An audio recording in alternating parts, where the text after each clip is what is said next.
नमस्कार आप सभी को।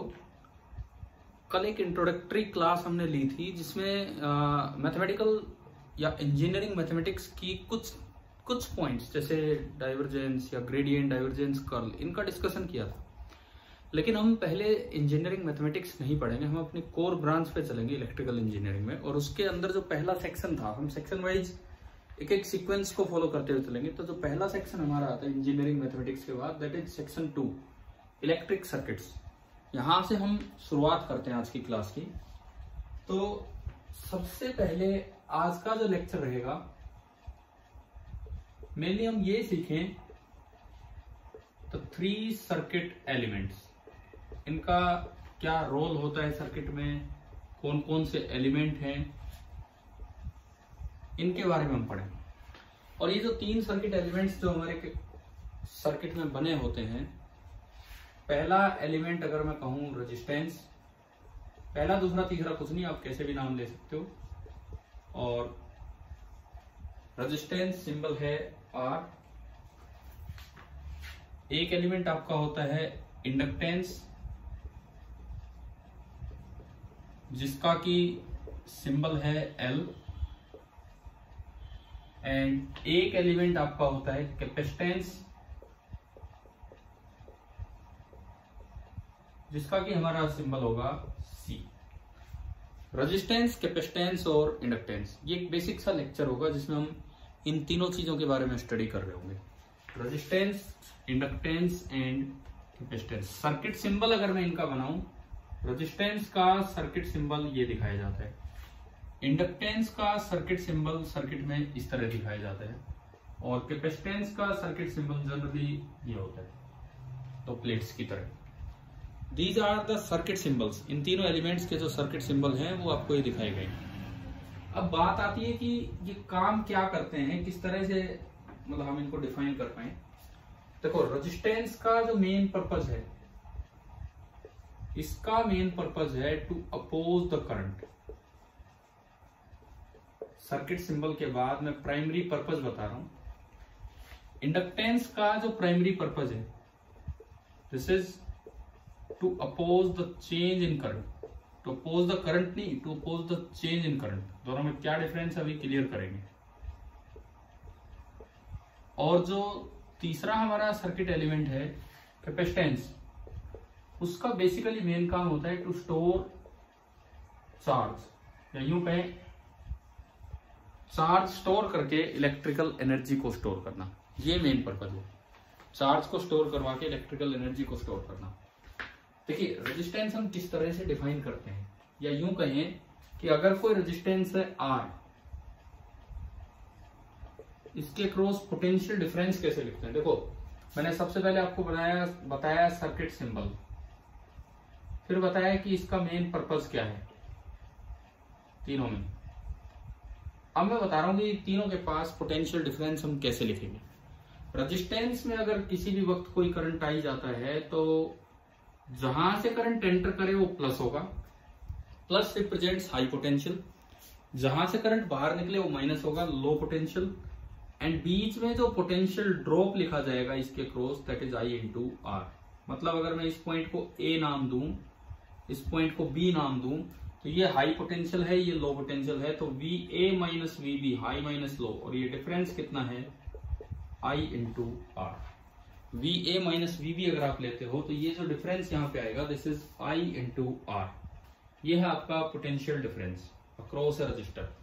अब इसमें एक और चीज सुनो, अगर किसी भी डिवाइस में करंट फ्लो करे from high potential to low potential, किसी भी डिवाइस के अंदर अगर करंट फ्लो करता है from high to low potential, then it is a load of electrical energy. किसी भी डिवाइस के अंदर अगर करंट फ्लो करे from high to low potential, इसका मतलब that device is consuming electrical energy.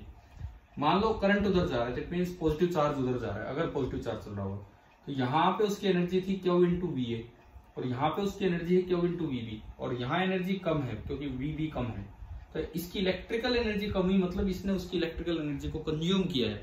तो resistance always acts as load of electrical energy. अब हम बात करें इंडक्टेंस की, किसी भी इंडक्टर में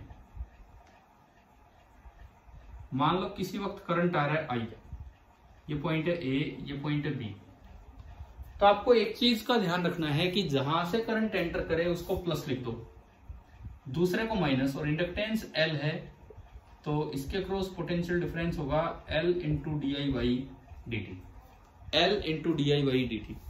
अब इसको देख के गलतफहमी हो जाती है कि इसमें भी करंट हाई टू लो जा रहा है हमेशा, क्योंकि जहां से करंट एंटर कर रहा है हम उसे हाई लिख रहे हैं, तो इसे देख के कई बार बच्चा सोचता है कि भाई ये भी एक लोड है, बट इंडक्टेंस में एक्ट एज अ सोर्स और ए लोड। अभी समझाऊंगा आपको, क्लियर करूंगा, ये में एक्ट एज ए सोर्स और ए लोड, अभी क्लियर करेंगे हम इस चीज को।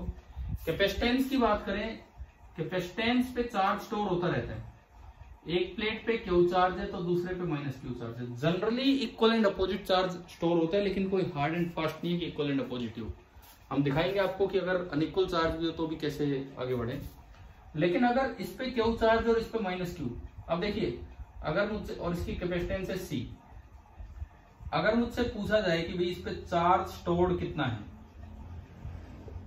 तो कोई भी बच्चा इसको देख के बोल देगा 0, गलत भी नहीं है वो, क्योंकि एक पे पॉजिटिव इतना ही नेगेटिव। लेकिन चार्ज स्टोर्ड का ये मतलब नहीं कि आपको दिख क्या रहा है, चार्ज स्टोर्ड का ये मतलब है कि आपने इधर से उधर जाने में कितने चार्ज को रोका हुआ है, रिस्ट्रिक्ट किया हुआ है।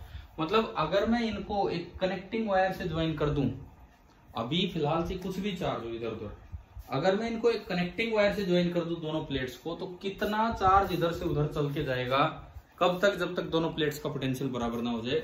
तो वो जो चार्ज फ्लोन होगा that is the charge stored on this capacitor, जिसको आपने रोका हुआ है by using some insulator, air है या कुछ भी है, कोई डाइलेक्ट्रिक है, उसकी मदद से।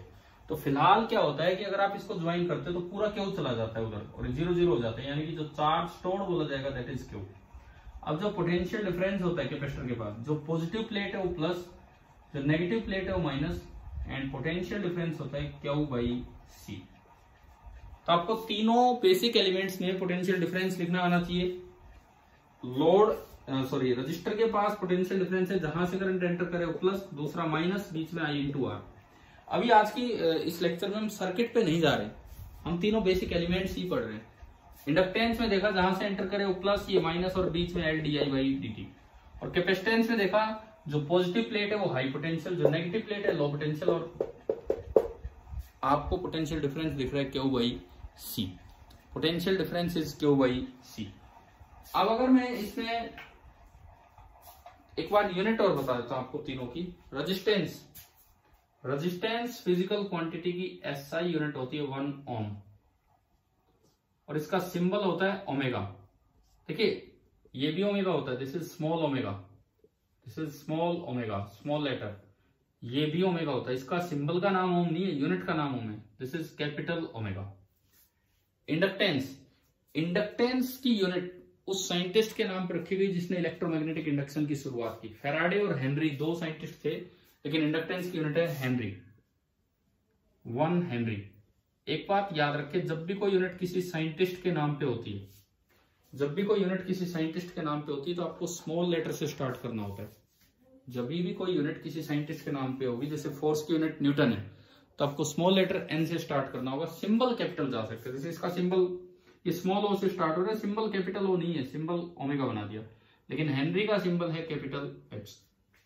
एक बार मैं दोबारा बताता हूं, जब भी कोई यूनिट किसी साइंटिस्ट के नाम पे होती है तो उसका नेम पूरा लिखें यूनिट का तो स्मॉल लेटर से स्टार्ट करनी, और सिंबल लिखें तो आपको कैपिटल लेटर लिखना होगा। क्लियर? अब देखो आगे सुनो। अच्छा, साइंटिस्ट के नाम के अलावा भी कई यूनिट है, उनके सिंबल कैपिटल नहीं होते। जैसे मीटर, मीटर एक यूनिट है लेंथ की, उसकी सिंबल है स्मॉल एम। साइंटिस्ट के नाम के अलावा केवल एक ही यूनिट ऐसी है जिसका सिंबल कैपिटल है, दैट इज लीटर। वॉल्यूम की एक यूनिट होती है लीटर, तो साइंटिस्ट के नाम के अलावा केवल एक ही यूनिट ऐसी है लीटर जिसका सिंबल कैपिटल एल होता है। ठीक है, चलिए अभी आगे बढ़ते हैं हम। और तीसरी बात कैपेसिटेंस, कैपेसिटेंस की जो यूनिट होती है that is 1 farad, symbol capital F. लेकिन ये प्रैक्टिकली बहुत बड़ी यूनिट है, तो जनरली जो कैपेसिटेंसेज मिलते हैं आपको वो माइक्रो फैराड में ही मिल जाते हैं, पिको फैराड, माइक्रो फैराड, मतलब 10⁻⁶ के आसपास, काफी छोटे होते हैं। तो ये मैंने आपको 3 बेसिक बातें बताई, अभी इनकी और डिटेल में हम चलेंगे, तीनों को लेके हम डेप्थ में चलेंगे एक एक करके। आज की क्लास में मैं आपको ये 3 एलिमेंट्स ही पढ़ाऊंगा, ये अभी हमने शुरुआत की है यहाँ पे। तो सबसे पहले हम आज लेके बढ़ते हैं रेजिस्टेंस, इसके बारे में कुछ देखते हैं कि ये क्या है, किस तरह से, इसके बारे में कुछ और बातें, क्योंकि सर्किट थ्योरी जो है, जो ये पार्ट हमने स्टार्ट किया है, बिना बेसिक एलिमेंट्स जाने आप इसको कवर कर ही नहीं सकते हैं। तो ये बेसिक जानकारी बहुत जरूरी है। देखिए अब इसमें डिटेल में थोड़ा थोड़ा हम स्टार्ट करें तो सबसे पहली चीज आती है एक रेजिस्टेंस। देखो अगर एक ओहमिक कंडक्टर है, एक ओहमिक कंडक्टर का मतलब जो ओम्स लॉ को फॉलो करता है, एक ओहमिक कंडक्टर है तो उसमें अगर आप आई करंट फ्लो करते हो तो उसके पास जो ड्रॉप होगा V, वो V voltage drop is directly proportional to I। आप इसको ऐसे भी लिख सकते हो, I directly proportional to V। वो कैसे?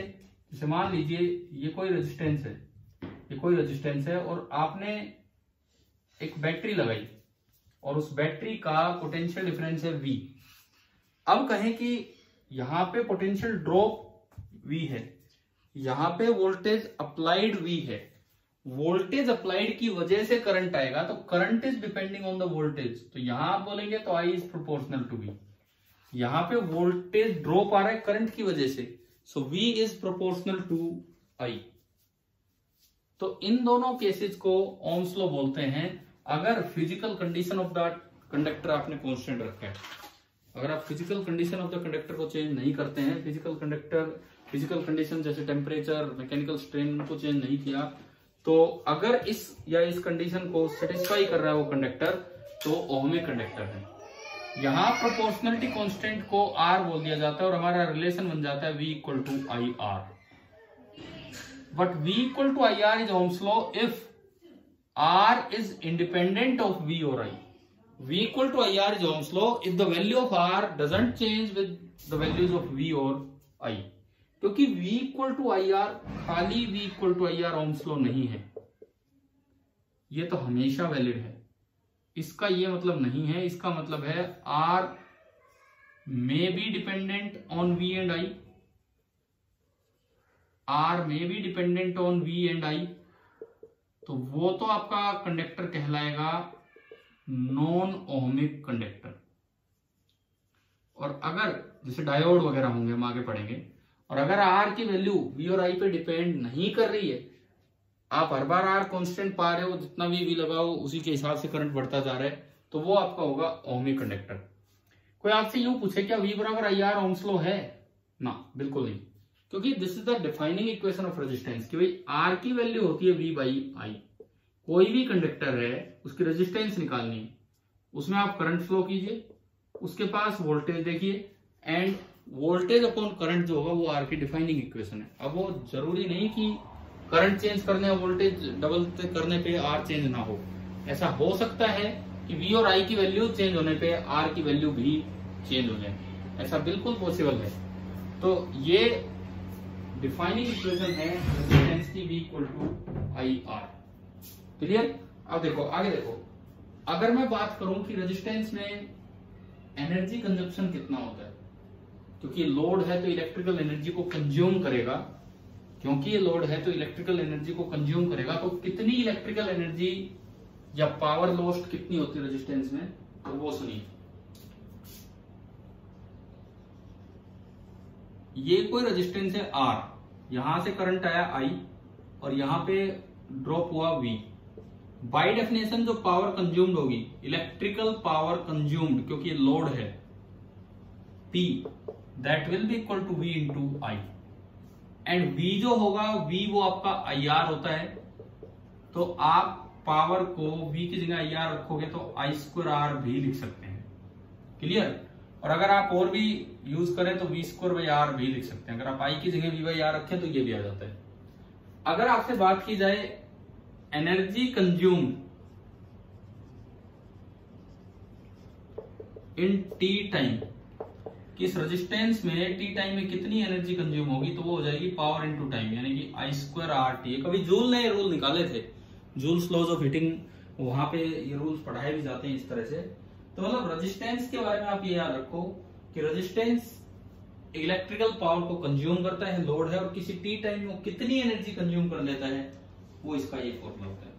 रेजिस्टेंस की काफी डिटेल तो आप पहले भी पढ़ के आए होते हैं, इतनी बेसिक बातें पता भी होती। अब मैं चलता हूं इंडक्टेंस की तरफ, दूसरा एलिमेंट जो हमने पढ़ा इंडक्टेंस। अच्छा, एक और चीज, इंडक्टेंस पे जाने से पहले कई बार ये कॉम्बिनेशंस यूज होंगे, तो बस मैं केवल आपके सामने फॉर्मूले बता रहा हूं। सीरीज कॉम्बिनेशन, सीरीज कॉम्बिनेशन का मतलब है एक के आगे एक, बीच में कोई ब्रांच नहीं है, इधर से इधर गए, बीच में कोई ब्रांच नहीं निकली, तो ये सीरीज में है।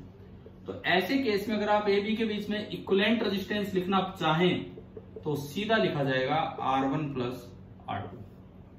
और पैरेलल कॉम्बिनेशन, सेम टर्मिनल्स के बीच में दोनों रेजिस्टेंस लगे हैं, सेम टर्मिनल्स के बीच में दोनों रेजिस्टेंस लगे हैं, ये A ये B, ये R1 ये R2, सेम टर्मिनल्स के बीच में। देखो कनेक्टिंग वायर पे सेम पोटेंशियल चलता है, तो ये A चला, ये भी A चला, ये भी A चला, ये B है, ये भी B, ये यहां B और ये यहां। अब देखो R1 भी A और B के बीच में है और R2 भी A और B के बीच में, तो ये दोनों आपके सीरीज में हो गए, सॉरी पैरेलल में हो गए। आप कोई भी बैटरी लगाओगे तो सेम वोल्टेज इन दोनों के पास जाएगी। ऐसे केस में जो फॉर्मूला होता है 1/R इक्विवेलेंट, ये effective resistance is 1/R1 plus 1/R2। 10th class में भी ये पढ़ाते हैं, 12th क्लास में भी ये पढ़ाते हैं, और इवन ग्रेजुएशन में भी ये यूज होते हैं। तो हमारे इलेक्ट्रिकल की एक बेसिक सी बात है कि रेजिस्टेंस के कॉम्बिनेशंस के ये फॉर्मूले होते हैं। चलिए अब हम दूसरे एलिमेंट पे चलते हैं, इंडक्टेंस पे। सेकंड जो हमारा एलिमेंट है, थोड़ी डिटेल में उसकी तरफ चलते हैं। आज हम सर्किट स्टार्ट नहीं कर रहे हैं, आज ये 3 सर्किट एलिमेंट ही हम देख रहे हैं। देखिए दूसरा हमारा एलिमेंट है इंडक्टेंस,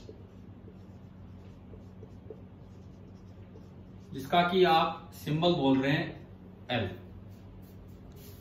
देखो पहली बात, ये सोर्स लोड दोनों की तरह कैसे काम करता है।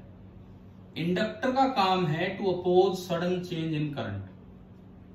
सपोज ये करंट आया I, इंडक्टेंस है L, तो इसके क्रॉस जहां से करंट एंटर करे वो प्लस, दूसरा माइनस, एंड बीच में पोटेंशियल ड्रॉप लिखा जाएगा LdI/dt। अब मैं आपको दिखाता हूं कि कैसे सोर्स और लोड दोनों का काम करता है। मैंने 3 केसेस लिए, मैं 3 केसेस लेके इसको समझाऊंगा अभी। पहला case, let current is increasing with time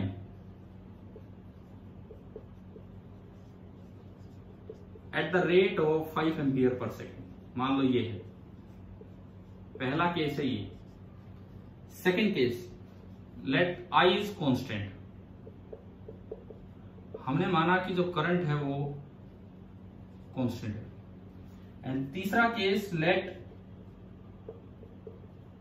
I is decreasing with time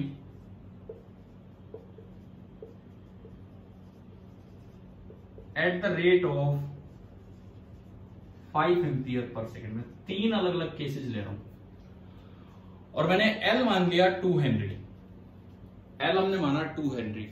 suppose मैं इस पॉइंट को A नाम दूं और इस पॉइंट को मैं नाम दूं B, और मुझे पोटेंशियल डिफरेंस लिखना है तीनों केसेस में VA माइनस VB। तीनों केसेस में मुझे VA माइनस VB लिखना है कि भाई क्या होगा तीनों केसेस में। पहला केस देखो, ये दिख तो रहा है LdI/dt, क्योंकि A हाई पे हम दिखा रहे हैं, B लो पे दिखा रहे हैं, तो VA माइनस VB होगा LdI/dt। सबसे पहले केस में मैं वैल्यू पुट करूं LdI/dt। L है आपका 2 और dI/dt मतलब rate of change. Rate of change का क्या मतलब होता है कि भाई किसी t टाइम पे करंट I था और t प्लस dt टाइम पे करंट हो गया I प्लस di।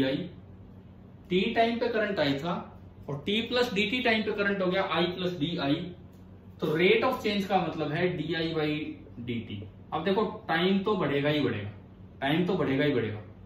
अगर करंट बढ़ा है, आप एक चीज ध्यान रखना, एक कॉमन सी मिस्टेक मत कर देना कि करंट बढ़ा तो आई प्लस डी आई लिख दिया और करंट कम हुआ तो आई माइनस डी आई ना। कन्वेंशन ये है कि आपको हमेशा आई प्लस डी आई लिखना होगा। अगर करंट बढ़ा है तो डी आई पॉजिटिव है और अगर करंट कम हुआ है तो डी आई नेगेटिव। अब देखिए टाइम तो बढ़ेगा ही बढ़ेगा, लेकिन अगर करंट बढ़ा तो डी आई पॉजिटिव। तो इस केस को अगर मैं देखता हूं, ये वाला केस, तो इस केस में डी आई पॉजिटिव है। जब करंट कांस्टेंट है तो डी आई 0 है, और जब करंट कम हो रहा है हम लिखेंगे ऐसे आई प्लस डी आई, लेकिन इसका मतलब है कि डी आई की वैल्यू नेगेटिव है और टाइम तो बढ़ता ही बढ़ता है। टी के बाद टी प्लस डी टी हुआ, क्योंकि टाइम ज्यादा हो गया तो डी टी पॉजिटिव है। तो यहां देखो D I positive D T positive, तो दोनों पॉजिटिव, तो ये 5 एम्पियर पर सेकेंड। यहां देखे डी आई 0 तो D I by D T 0, और यहाँ D I by D T negative हो जाएगा और वो कितना हो जाएगा -5 एम्पियर पर सेकेंड। अब मैं वैल्यू पुट करूं L D I by D T, तो एल तो 2 और ये 5, तो ये 10 वोल्ट आया। यहाँ D I by D T 0 होने से 0 आ गया, लेकिन यहां आप देखोगे तो -10 वोल्ट आ रहा है। -10 वोल्ट आने का मतलब कि आपके प्लस माइनस आपको ठीक करने पड़ेंगे। अब मैं आपको तीनों केसेस दिखा रहा हूं एक एक करके डायग्राम में। आपने पहला केस लिया, first one, this current is entering from positive side and आपका पोटेंशियल डिफरेंस पॉजिटिव ही आ रहा है, इसका मतलब आपके प्लस माइनस सही है, तो यहां ठीक लिखा है। अब देखो ये लोड है कि सोर्स है। अब आप देखिए कि ये लोड है या सोर्स है, क्योंकि करंट पॉजिटिव से नेगेटिव जा रहा है। किसी भी इलेक्ट्रिकल डिवाइस में अगर करंट पॉजिटिव टू नेगेटिव जाएगा तो it means it is acting as a load of electrical energy. तो यानी कि अगर करंट बढ़ रहा है तो ये लोड का काम करेगा, करंट को कम करवाने का काम करेगा, क्योंकि इसका काम ये था to change the to oppose the change in current. इसका काम ही ये है to oppose the change in current. दूसरा देखो, दूसरा नहीं, पहले मैं तीसरे पे चलता हूं। यहां VA माइनस VB बना -10 वोल्ट, तो बीच में लिखा गया -10। इसका यह मतलब है कि VA minus VB is -10। VA minus VB -10 का मतलब है कि VB माइनस VA इज 10, मतलब VB हाई है और VA लो है। तो आपको ठीक करना पड़ेगा, ये प्लस हो जाएगा, ये माइनस हो जाएगा और बीच में हो जाएगा 10 वोल्ट। और अब आप देखिए जो करंट जा रहा है, जो भी करंट जा रहा है वो नेगेटिव टू पॉजिटिव जा रहा है। तो ये जो डिवाइस है ये लोड नहीं बल्कि ये इलेक्ट्रिकल एनर्जी का सोर्स बन गया। ये जो इंडक्टर है यानी कि ये सोर्स का काम करने लगा। यहाँ ये लोड का काम कर रहा था, यहाँ ये सोर्स का। अब मैं आता हूं बीच वाले केस पे। जब आई कांस्टेंट है तो पोटेंशियल ड्रॉप 0। पोटेंशियल ड्रॉप 0 का मतलब है कि acting as a connecting wire, acting as a connecting wire, एक कनेक्टिंग वायर की तरह ही काम करने लगा। आप इसको रिप्लेस कर सकते हैं कनेक्टिंग वायर से और कोई पोटेंशियल डिफरेंस नहीं है। यानी कि इंडक्टर का रोल कब आ रहा है सर्किट में? अगर एक कांस्टेंट करंट आए तो इंडक्टर कोई काम नहीं कर रहा है। हाँ, उसका काम ही कब है? जब वो करंट कुछ गड़बड़ करे। अगर करंट बढ़ता है तो उसे कम करवाने की कोशिश करेगा, लोड बनेगा। अगर करंट कम होता है तो उसे बढ़ाने की कोशिश करेगा, सोर्स बनेगा। लेकिन रेजिस्टेंस हमेशा करंट को कम ही करवाता है। रेजिस्टेंस हमेशा लोड का ही काम करता है। इंडक्टर लोड भी हो सकता है, सोर्स भी, और इवन करंट में कुछ नहीं हो रहा तो इंडक्टर कुछ नहीं कहेगा और वो कनेक्टिंग वायर की तरह काम करने लग जाएगा। तो मुझे लगता है जो दूसरा एलिमेंट है इंडक्टर, यहां तक आपको शायद ही समझ में आ ही गया होगा। अब बात करते हैं कि जब जैसे रजिस्टर ने कुछ एनर्जी कंज्यूम करवाई, जो हमारे निकल के आई थी I2R, उसकी पावर निकल के आई और I2RT वो हो गया।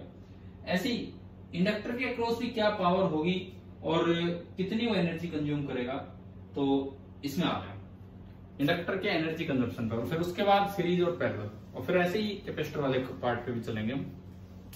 आज सर्किट एलिमेंट्स आप तीनों ढंग से पढ़ लीजिए ताकि आगे कोई दिक्कत ना है जब हम सर्किट पार्ट स्टार्ट करें। तो देखिए ये कोई इंडक्टर है, इसमें करंट आया I, तो यहाँ वोल्टेज ड्रॉप जब हमें नहीं पता I कम हो रहा है ज्यादा हो रहा है, हम ऐसे लिखेंगे LdI/dt।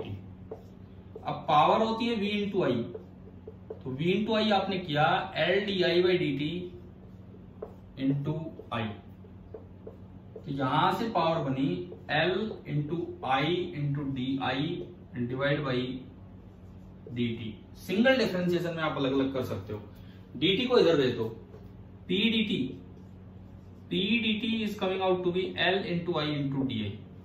और अगर आपसे पूछा जाए कि एनर्जी कितनी होगी, तो energy is always integral pdt। अगर पावर कांस्टेंट हो तो एनर्जी टी से मल्टीप्लाई डायरेक्ट कर दो, पावर वेरिएबल है, टाइम का फंक्शन है, तो इंटीग्रल पीडीटी। ये एनर्जी कंज्यूम है कि एनर्जी सप्लाई, जो डिपेंड करेगा कि इंडक्टर सोर्स की तरह काम कर रहे हैं, लोड की तरह। सोर्स होगा तो ये एनर्जी सप्लाई की उसने, और लोड होगा तो ये कंज्यूम की। तो अगर आप इसकी जगह ये रखते हो एल आई डी आई, ये बना integral L I D I, L constant बाहर आया, integral I D I that is I square by 2। तो जो एनर्जी इंडक्टर के केस में होगी, अगर आई करंट इंडक्टर में जा रहा है, तो जो एनर्जी इंडक्टर के साथ एसोसिएटेड होगी that is half L I square. ये हुआ हमारा दूसरा पार्ट। अब आता है इंडक्टर के कॉम्बिनेशन पे। सेम फॉर्मूले वैलिड हैं किसी भी सर्किट में जो रेजिस्टेंस वाले हैं, सीरीज और पैरेलल कॉम्बिनेशन में कोई डिफरेंस ही नहीं है, कोई डिफरेंस नहीं है। मतलब अगर आपको दो इंडक्टर दिए गए हैं, एक L1 और एक L2, और दोनों सीरीज में हैं, तो L इक्विवेलेंट हो जाएगा L1 प्लस L2। आप एक सिंगल इंडक्टर से इसे रिप्लेस कर सकते हैं। और अगर किसी सर्किट में, जैसे मैंने वो डायग्राम बनाया था, इस तरह से दो दिए गए हैं, एक L1 और एक L2 के पैरेलल में है, तो वही वाला फॉर्मूला लग जाएगा 1/L equivalent is equal to 1/L1 plus 1/L2। तो कॉम्बिनेशन में तो रजिस्टर और इंडक्टर एक तरह से बिहेव कर रहे हैं। अब मैं चलता हूं तीसरे एलिमेंट पे, थर्ड वन, तीसरा एलिमेंट को देखते हैं हम, capacitor. Third one is capacitor.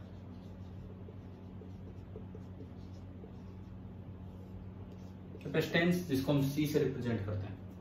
In general हमने पढ़ा कि ये कोई कैपेसिटर है, दो प्लेट्स हैं, अगर आमने सामने इक्वल एंड अपोजिट चार्ज है, तो यहाँ क्यू, यहाँ माइनस क्यू, पोटेंशियल डिफरेंस हो जाएगा क्यू बाई सी। सबसे पहली बात, अगर अनइक्वल चार्ज आ जाए तो आपको कैसे पोटेंशियल डिफरेंस लिखना होता है, उसका तरीका सुनिए आप। अगर मान लो कैपेसिटर की दोनों प्लेट्स पे बाई चांस अनइक्वल चार्ज दे दिया जाए किसी सवाल में, एक पे Q1 दे दिया और एक पे Q2, मैं नहीं कह रहा कि एक पॉजिटिव नेगेटिव ना, बस एक Q1 एक Q2, तो यहां जो पोटेंशियल डिफरेंस होगा that will be Q by C, but जो क्यू है that is the charge stored. अब मैंने आपको चार्ज स्टोर का मतलब बताया था। चार्ज स्टोर का मतलब है कि अगर मैं दोनों प्लेट्स को आपस में ज्वाइन करूं, तो एक से दूसरे प्लेट की तरफ कितना चार्ज चल के जाएगा, that is the charge store. एक से दूसरे प्लेट की तरफ कितना चार्ज चल के जाएगा, वही आपका चार्ज स्टोर है। देखिए तरीका देखो उसका। आप सबसे पहले चार्ज को रीडिस्ट्रीब्यूट कर लो इन कंडक्टिंग प्लेट्स पे। ये कंडक्टर होते हैं भाई, कैपेसिटर में जरूरी है कि ये कंडक्टर हो। रीडिस्ट्रीब्यूट कैसे करते हैं, रीडिस्ट्रीब्यूट उसका तरीका देखो। आप मान लो कि यहाँ चार्ज है x, Q1 का x पार्ट इधर है, इधर बचेगा Q1 माइनस x। आमने सामने कंडक्टर्स पे हमेशा इक्वल एंड अपोजिट आता है। ये थोड़ा इलेक्ट्रोस्टैटिक्स का पार्ट चला गया, जो हमारा सेक्शन 3 का पार्ट है, बट मैं यही बता रहा हूं कि आपको कैसे करना है। अभी इसको मत डिस्ट्रीब्यूट करो, बस ये हो गया। एक कंडक्टर की बॉडी के अंदर इलेक्ट्रोस्टैटिक सिचुएशन में फील्ड 0 होता है, तो इसके अंदर मैंने प्लेट की कुछ थिकनेस दिखाई, इसके अंदर इलेक्ट्रिक फील्ड 0 होगा। इलेक्ट्रिक फील्ड यहाँ 0 तब होगा जब जितना चार्ज इसके इधर हो उतना ही चार्ज उधर हो, क्योंकि लार्ज शीट्स का जो फील्ड है वो डिस्टेंस से इंडिपेंडेंट होता है, वो डिस्टेंस पे डिपेंड ही नहीं करता। जितना चार्ज इधर हो उतना ही उधर हो। तो E0 करने के लिए देखो, इस पॉइंट से इधर है Q1 माइनस एक्स, और इस पॉइंट से उधर है x और Q2, दोनों x प्लस Q2। आपने यहां से निकाला तो 2x आया Q1 माइनस Q2, एंड आपके पास x आ गया Q1 माइनस Q2 अपॉन 2। ये जो x होगा this is the charge stored. ये जो भी आपका x आएगा this is the charge stored, because यहाँ x होगा तो सामने इसका अपोजिट होगा, और बाहर बचेगा Q2 में से माइनस एक्स घटाओगे तो Q2 प्लस एक्स। जब आप इनको कनेक्ट करोगे तो केवल ये अंदर वाला चार्ज चल के जाता है, बाहर वाले चार्ज से कोई फर्क नहीं पड़ता है। तो जो चार्ज फ्लोन होता है वो x ही होता है। तो charge stored is x, and where x is equal to Q1 minus Q2 upon 2। अब ये मैंने आपको बताया कि ये तब है जब दोनों प्लेट्स पे अनइक्वल चार्ज है। एक पे Q1 है, एक पे Q2 है, दोनों मैं विदाउट साइन ले रहा हूँ, सॉरी Q1 Q2 कुछ भी हो उसमें विद साइन वैल्यू पुट करनी है आपको। तो x आ गया Q1 minus Q2 by 2, and जो पोटेंशियल डिफरेंस आएगा that will be equal to Q1 minus Q2 by 2c। For example ये उसका स्पेशल केस, आप देख लो, Q1 आपने लिया Q, Q2 आपने लिया माइनस Q, तो जो चार्ज स्टोर्ड है जिसको आप x बोल रहे हो that is Q1 minus Q2 upon 2, Q minus minus Q upon 2, 2Q upon 2, charge stored ही Q आ गया, तो जो पोटेंशियल डिफरेंस होगा x by C, this is simply given by Q by C. तो सबसे पहला तो हमने ये सीखा कि कैपेसिटर पे किस तरीके से हम चार्ज स्टोर की वैल्यू लिख पाएंगे और उससे फिर पोटेंशियल डिफरेंस कैसे लिखेंगे। दूसरी बात, कैपेसिटर में जो एनर्जी स्टोर होती है, जैसे इंडक्टर में हमने पढ़ी हाफ एल आई स्क्वायर, ऐसे कैपेसिटर में क्या एनर्जी स्टोर होती है, कितनी एनर्जी स्टोर होगी, अब हम वो देखते हैं। जिस तरह हमने इंडक्टर में पढ़ा हाफ एल आई स्क्वायर, बिल्कुल ऐसे ही कैपेसिटर में जो एनर्जी स्टोर होगी, मान लो यहां पोटेंशियल डिफरेंस है V एंड चार्ज है Q and minus Q and capacitance है C। तो एक इलेक्ट्रिक फील्ड होता है पॉजिटिव से नेगेटिव प्लेट की तरफ, और इस फील्ड में एक एनर्जी स्टोर होती है, और इलेक्ट्रिक फील्ड के अंदर जो एनर्जी स्टोर होती है, इलेक्ट्रोस्टैटिक पोटेंशियल एनर्जी उसे बोल देते हैं, that is half CV square. जैसे इंडक्टर में होती है हाफ L I स्क्वायर, ऐसे कैपेसिटर में होती है हाफ CV स्क्वायर। ये एनर्जी स्टोर्ड है इनसाइड कैपेसिटर। अब मैं बात करता हूं कैपेसिटर के फॉर्मूलों की, सीरीज और पैरेलल कॉम्बिनेशन, तो ये थोड़े उल्टे हैं, इंडक्टर से और रजिस्टर से थोड़े उल्टे हैं। अगर आप सीरीज में दो कैपेसिटर लगाते हो तो C इक्विवेलेंट बनेगा ये C1 ये C2, तो आपका फॉर्मूला बनेगा 1 upon C equivalent is equal to 1 by C1 plus 1 by C2। इन दोनों पॉइंट्स के बीच में एक लगाना।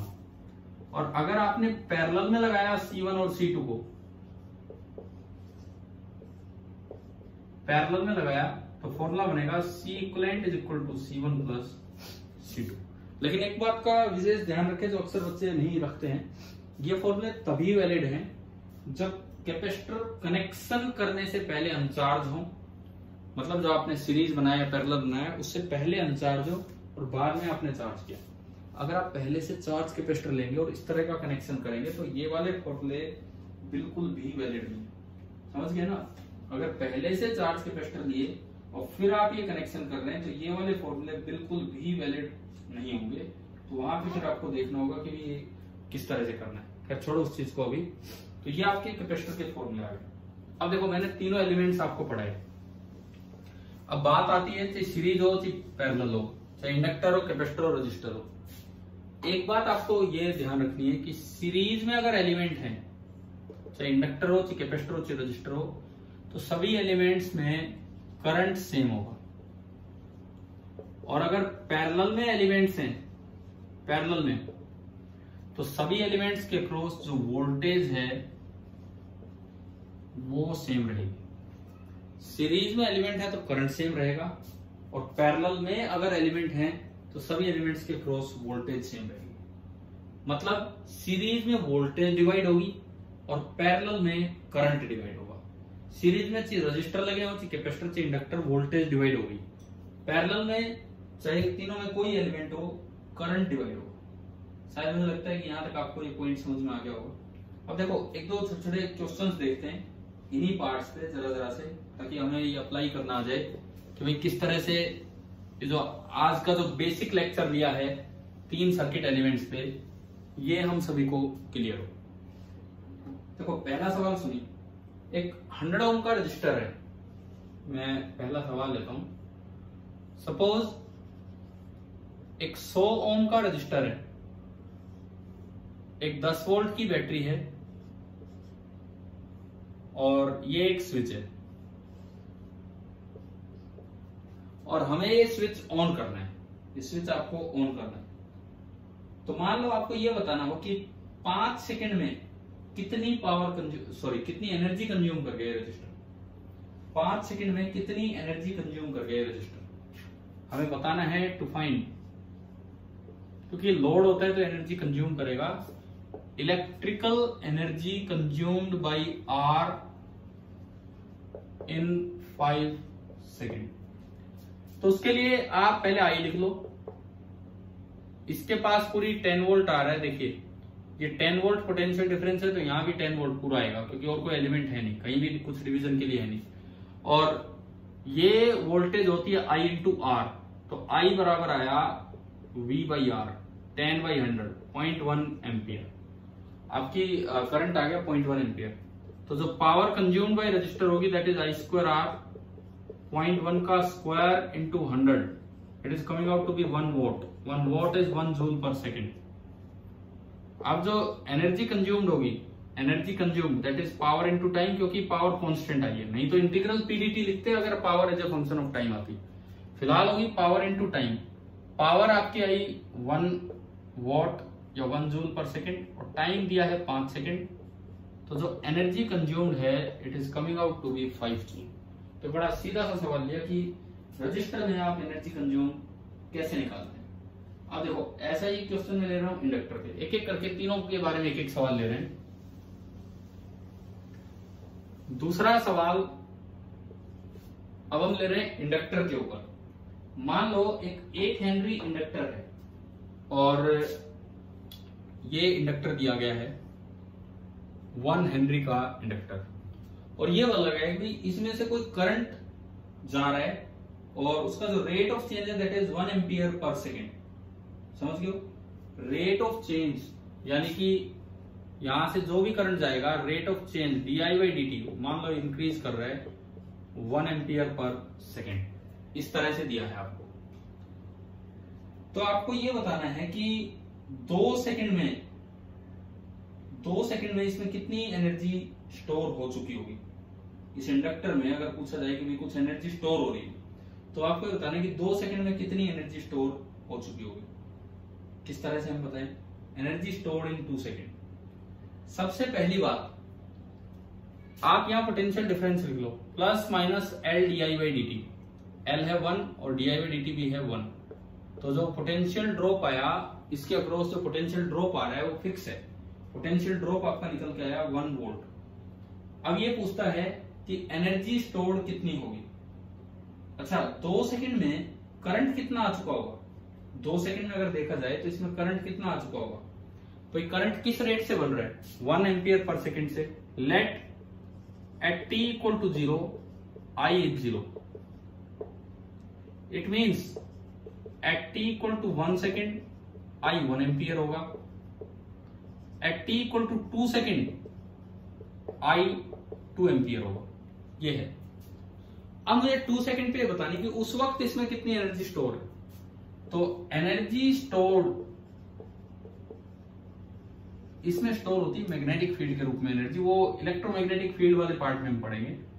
Eight t equal to 2 second that is half into L is 1 into I का square. So it is coming out to be 2 joule. कि भाई 2 second वाले इंस्टेंट पे इसके अंदर जो मैग्नेटिक फील्ड बनता है करंट की वजह से कितनी एनर्जी स्टोर होगी, दैट इज 2 जूल। ऐसे ही एक सवाल हम कैपेसिटर पे भी लेते हैं। जस्ट एक बार एनर्जी ही मैं आपको दिखा रहा हूँ भाई किस तरह से हम डायरेक्ट, देखो सर्किट आएंगे लेकिन सर्किट से पहले सर्किट एलिमेंट्स की बेसिक जानकारी जरूरी है। तो पहले हम वो देख लें। एक कैपेसिटर है, मान लो 5 माइक्रोफेराड का कैपेसिटर है। सपोज आपको ये दिया गया कि 5 माइक्रोफेराड का एक कैपेसिटर है और साथ ही साथ ये दे दिया गया कि इसके क्रॉस जो वोल्टेज है दैट इज 100 वोल्ट। मान लो यहाँ पे दिया गया है कि दिस इज 100 वोल्ट। आपको बताना है कि एनर्जी स्टोर्ड कितनी है। यहाँ जो इलेक्ट्रिक फील्ड होगा उसमें एनर्जी स्टोर्ड।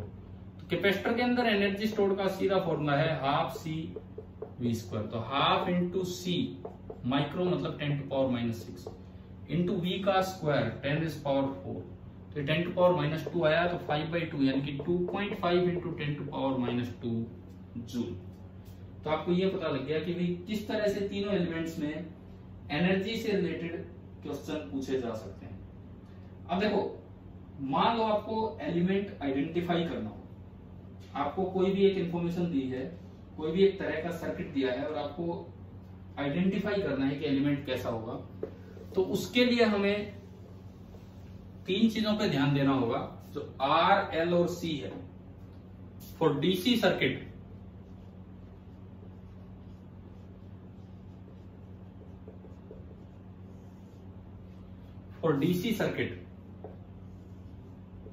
अगर रेजिस्टेंस है तो एक कांस्टेंट करंट फ्लो करवाएगा V/R। अगर डीसी सर्किट में इंडक्टेंस है तो आप एक रिजल्ट याद रखें, जस्ट आफ्टर कनेक्शन ये हम पढ़ेंगे आगे DC RL circuit, RC circuit, लेकिन अभी के लिए मैं एक रिजल्ट बता रहा हूं। जस्ट आपने स्विच कनेक्ट किया है तो इंडक्टर ओपन सर्किट की तरह काम करता है, यानी कि इनिशियल करंट 0 होगा एंड एट स्टेडी स्टेट मतलब थोड़ी देर के बाद, at steady state inductor close circuit की तरह काम करता है, यानी कि उसके क्रॉस जो पोटेंशियल डिफरेंस है वो 0 हो जाएगा। वो एक क्लोज मतलब एक current carrying wire, connecting wire की तरह वो काम करने लग जाएगा, उसके क्रॉस V 0 हो जाएगा एंड I जो है वो मैक्सिमम हो जाएगा। इस तरह से होता है। अब मैं बात करूं कैपेसिटेंस की, तो ये भी हम सीखेंगे कि डीसी सर्किट में जस्ट आफ्टर कनेक्शन जो कैपेसिटेंस है वो शॉर्ट हो जाता है। शॉर्ट होने का मतलब है कि आई तो मैक्सिमम हो जाएगा एंड वोल्टेज उसके क्रॉस 0 हो जाएगी। लेकिन एट स्टेडी स्टेट थोड़ी देर के बाद, एट स्टेडी स्टेट वो ओपन हो जाता है डीसी के लिए। ओपन का मतलब करंट 0 हो जाएगा एंड जो वोल्टेज है वो मैक्सिमम हो जाएगी। करंट 0 हो जाएगा और जो वोल्टेज है वो आपकी मैक्सिमम हो जाएगी। सपोज कीजिए जैसे आपको 3 ग्राफ दिए जाए, एक बोला गया कि विद टाइम करंट ऐसे चला कनेक्शन के बाद, एक बोला गया कि विद टाइम करंट कैसे करके इंक्रीज हो रहा है, और एक बोला गया कि विद टाइम करंट कैसे करके डिक्रीज हो रहा है। इस तरह से ये हमें 3 ग्राफ दिए गए, आपको आइडेंटिफाई करना है कि सर्किट में आर है, एल है या सी है। तो अगर कनेक्शन के बाद करंट लगातार कांस्टेंट फ्लो कर रहा है तो इसका मतलब ये कैसा सर्किट है, रजिस्टिव सर्किट। अगर कनेक्शन के बाद करंट देखो जस्ट आफ्टर कनेक्शन 0 है और वो बढ़ रहा है और फिर मैक्सिमम हो रहा है, तो इसका मतलब ये एक इंडक्टिव सर्किट है, क्योंकि just after connection inductor open हो जाता है and at a long time, after long time inductor short हो जाता है। और अगर इनिशियली करंट ज्यादा है और बाद में करंट कम हुआ है तो just after connection capacitor short होता है। शॉर्ट मतलब एक कनेक्टिंग वायर की तरह काम करेगा, तो करंट बहुत ज्यादा हो जाएगा, उसकी कोई रेजिस्टेंस नहीं, और स्टेडी स्टेट पे जाके ओपन हो जाएगा, यानी कि ये वाला आपका एलिमेंट है कैपेसिटेंस। तो आपको इस तरह से आइडेंटिफाई करने आनी चाहिए। बाकी आगे डिटेल में ये जो हमारा पार्ट रहेगा हमारे सिलेबस में पूरा है कि steady state analysis, transient analysis, तो ये हम सारा पार्ट कर रहे होंगे डीसी सर्किट का भी और आगे चल के एसी सर्किट का भी। अभी हमने आज सर्किट स्टार्ट नहीं किए। आज की क्लास में हमने केवल और केवल आर, एल और सी तीनों के बेसिक एलिमेंट्स, तीनों के जो बेसिक पॉइंट्स है, कॉन्सेप्ट्स हैं, वो आपको बताए। जस्ट हम क्योंकि अगली क्लास में सर्किट पार्ट स्टार्ट करेंगे तो ये एक तरह से ये लगा लो कि छोटे कॉन्सेप्ट्स, पुराने कॉन्सेप्ट्स का आपका रिवीजन ही मैंने करवाया है, ताकि अगले क्लास से हम किरचॉफ्स लॉ और ये सब पार्ट अच्छे से स्टार्ट कर सके। अब कल एक इंट्रोडक्टरी क्लास थी जिसमें मैंने ग्रेडियंट, डाइवर्जेंस और कर्ल ये 3 चीजें पढ़ाई, लेकिन अब हम प्योर अपने कोर इलेक्ट्रिकल पे आ चुके हैं।